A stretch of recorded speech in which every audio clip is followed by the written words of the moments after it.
आज से लॉकडाउन का अगला चरण शुरू हो रहा है और केंद्र सरकार ने अपनी गाइडलाइंस भेजी हैं।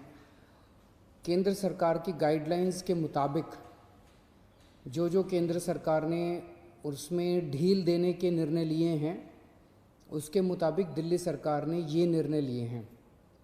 अभी तक जितनी चीज़ें खोली जा चुकी हैं वो खुली रहेंगी। इसके अलावा बार्बर और सैलून की दुकानें खोलने का निर्णय लिया गया है। स्पा नहीं खोला जाएगा, अभी केवल बार्बर और सैलून की दुकानें खोली जा रही हैं। ऑटो, ई रिक्शा, ये जितने ग्रामीण सेवा, ये जितने व्हीकल्स हैं, इसमें एक दिक्कत आ रही थी। मान लीजिए हमने कहा भाई ऑटो में एक ही सवारी चलेगी एक बार में। अब एक परिवार से पति, पत्नी और एक बच्चा अगर घर से निकले तो अब वो पति अलग ऑटो में बैठेगा, पत्नी अलग ऑटो में और बच्चा अलग ऑटो में। इसकी वजह से कई जगह से सुझाव आए थे कि ये थोड़ा सा इम्प्रैक्टिकल हो रहा है। तो चूँकि केंद्र सरकार ने भी इसके ऊपर कोई रिस्ट्रिक्शन नहीं रखा है, तो इस किस्म के रिस्ट्रिक्शन हम भी हटा रहे हैं। केंद्र सरकार ने निर्णय लिया है कि रात को 9 बजे से सुबह 5 बजे तक एसेंशियल सर्विसेज को छोड़ के बाहर कोई नहीं निकलेगा। दिल्ली सरकार भी वो निर्णय लागू करने जा रही है।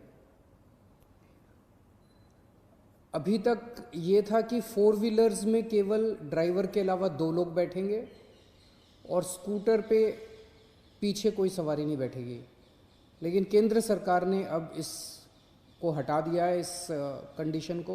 तो दिल्ली सरकार भी केंद्र सरकार के निर्णय के अनुसार उसको हटा रही है। मार्केट्स में अभी तक हम लोगों ने ऑड इवन लागू किया था कि एक दिन ऑड दुकानें खुलेंगी, एक दिन इवन दुकानें। केंद्र सरकार के गाइडलाइंस में इस तरह की कोई कंडीशन नहीं है, तो अब मार्केट्स में सभी दुकानें खुलेंगी। पिछली बार केंद्र सरकार ने कहा था कि इंडस्ट्रियल एरिया में स्टैगर्ड टाइमिंग्स लागू किए जाएंगे, तो हमने भी उसी के हिसाब से स्टैगर्ड टाइमिंग्स किए थे, लेकिन अब केंद्र सरकार ने वो निर्णय हटा दिया। तो दिल्ली में भी इंडस्ट्रीज़, अब सारी इंडस्ट्रीज़ खुल सकेंगी। अब मैं आपके सामने एक महत्वपूर्ण विषय रखना चाहता हूँ और इस पे आप लोगों का मुझे मार्गदर्शन चाहिए। आज तक मुझे आप लोगों का बहुत स्नेह मिला, बहुत प्यार मिला, बहुत विश्वास मिला, और उसी के भरोसे आज जितने काम हम लोग कर पा रहे हैं, आपके विश्वास और आपके स्नेह की वजह से ये सारे काम, दिल्ली के अंदर इतने सारे काम हो पा रहे हैं। मेरे पास समय समय पर काफ़ी कठिन चुनौतियां आईं, कई बार उनके समाधान नहीं होते थे। ऐसे समय पे मैं कई बार आप लोगों के समक्ष आया, आप लोगों से मार्गदर्शन लिया, आप लोगों से सुझाव लिए। समय समय पे आप लोगों ने जो मार्गदर्शन किया उसको हम लोगों ने लागू भी किया। जैसे आपने कहा, हमने लागू किया। कुछ दिन पहले आप लोगों से सुझाव मांगे थे कि दिल्ली में लॉकडाउन में ढील दी जानी चाहिए कि नहीं दी जानी चाहिए, और भरपूर सुझाव आए। 5 लाख लोगों ने सुझाव दिए। आज आपका सुझाव एक बहुत महत्वपूर्ण विषय पर आप लोगों का मार्गदर्शन चाहिए। क्या दिल्ली के बॉर्डर्स को खोला जाए? एक बार तो आपको लगेगा कि ये क्या पूछ रहा हूं मैं। इसका एक इम्पॉर्टेंट एस्पेक्ट है, दिल्ली के अंदर कोरोना के केसेस काफ़ी बढ़ रहे हैं। रोज़ हम देखते हैं कि दिल्ली में कोरोना के केसेस बढ़ते जा रहे हैं। मैंने इसके बारे में कहा कि दिल्ली में कोरोना के केसेस बढ़ रहे हैं, ये चिंता का विषय तो है, लेकिन घबराने की ज़रूरत नहीं है।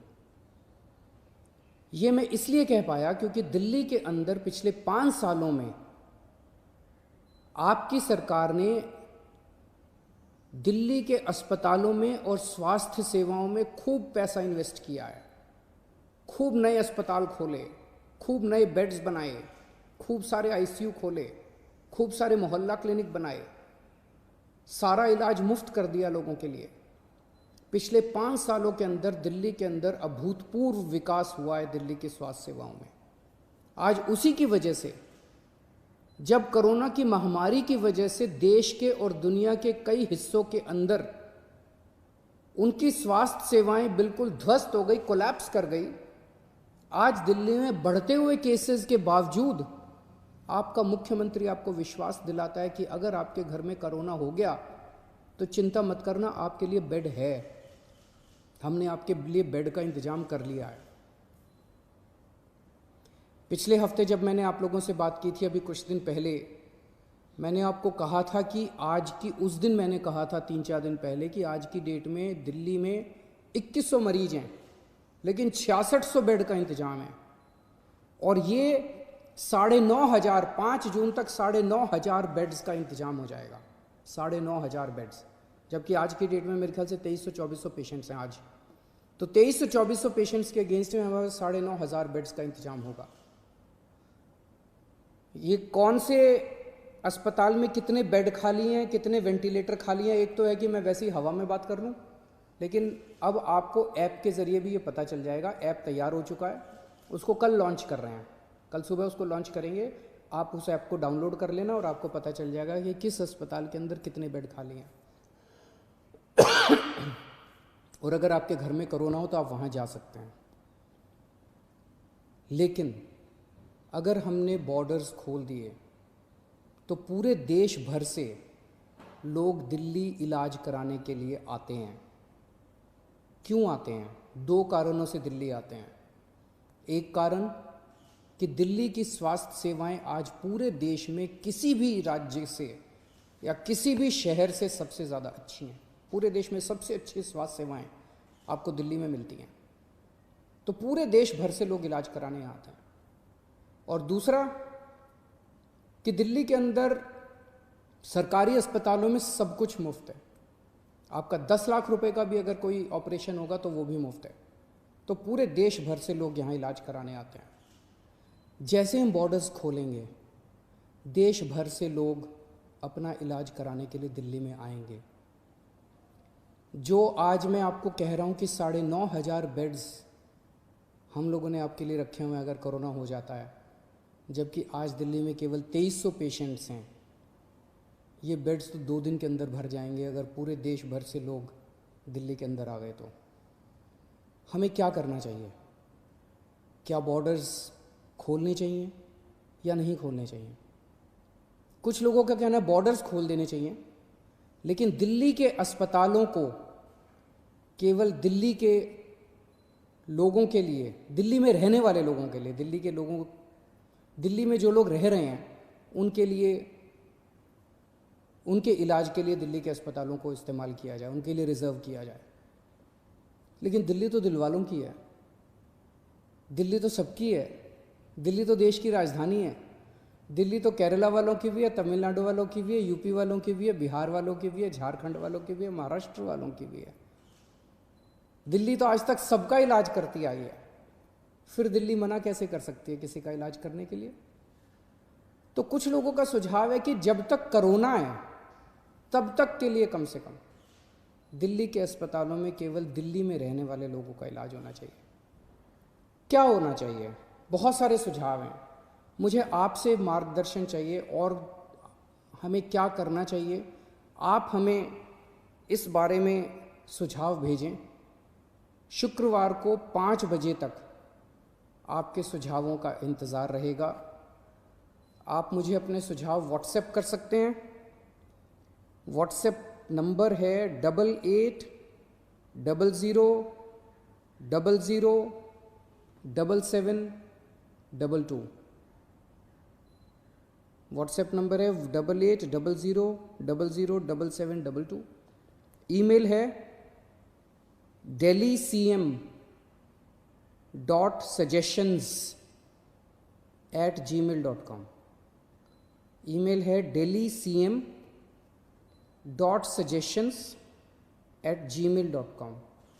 और अगर आपके पास व्हाट्सएप नहीं है, अगर आपके पास ईमेल नहीं है, तो आप इस नंबर पे फ़ोन कर सकते हैं और अपना सुझाव छोड़ सकते हैं, आपकी आवाज़ रिकॉर्ड हो जाएगी। 1031 डायल कीजिएगा, आप अपने सुझाव छोड़ सकते हैं। फ़िलहाल 1 हफ्ते के लिए हम दिल्ली के बॉर्डर सील कर रहे हैं। एसेंशियल सर्विसेज जारी रहेंगी। सरकारी ऑफिसर्स जो हैं वो आई कार्ड के बेसिस पे आ जा सकेंगे, पास लेकर आया जाया जा सकेगा। तो फ़िलहाल 1 हफ्ते के लिए हम अपने बॉर्डर सील कर रहे हैं। उसके बाद जो सुझाव आएंगे, जो आप मार्गदर्शन करेंगे, जो आप जैसा कहेंगे, सभी के सुझावों के आधार के ऊपर हम एक्सपर्ट से भी बात करेंगे और भी बहुत सारे लोगों से बात करेंगे। उसके आधार पर अगले हफ्ते फिर इसके बारे में एक ठोस निर्णय ले पाएंगे। नमस्कार।